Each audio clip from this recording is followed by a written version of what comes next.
So here I am again. I would like to create my another content regards in NFT Metaverse. So ito na naman ako, gagawa ulit ako ng panibagong video content about sa singing NFT Metaverse. To have another NFT Metaverse on my blog account.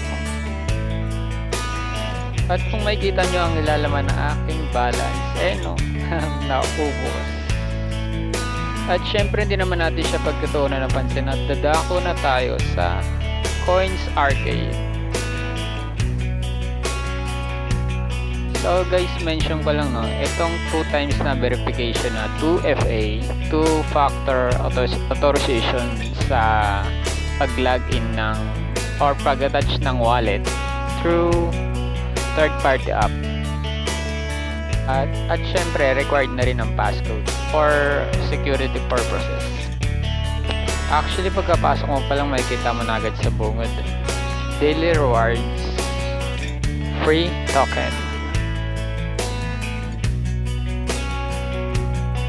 At shinortcut ko muna. Dumiretso muna tayo sa items. Actually, ito na mga nga yun. Hindi ko alam kung paano ako nagkaroon na itong mic na to, microphone for in daily rewards ba or sa CoinsPH. Okay, I think this NFT is only exclusive only for admins. That we are mandatory to create account to receive this free NFT. At ayun lang po ang aking nalalaman. As you can see, SingSing project having 5 different features. And also there are the features that you cannot access without installing the app, SingSing application. A time remaining countdown. Tsaka may voting events din siya. Ayan o, nakikita nyo naman. At ito yung mga amount ng vote na pwedeng itaya. So nandyan ang amount ng 1, 10, 20, 50, and 100.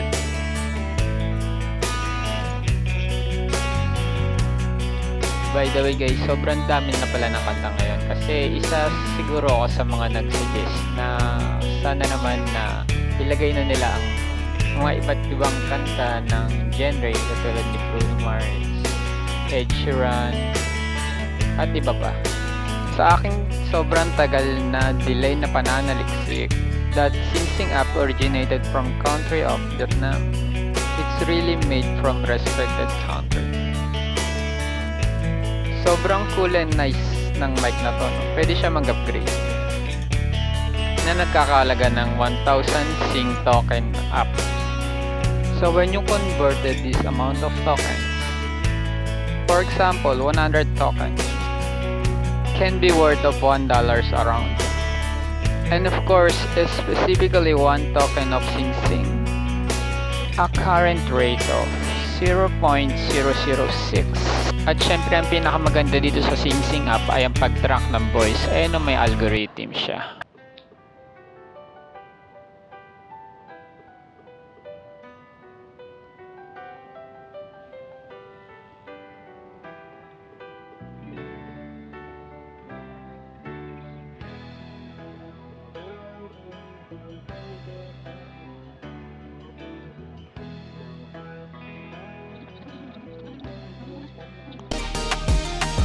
Please like and subscribe.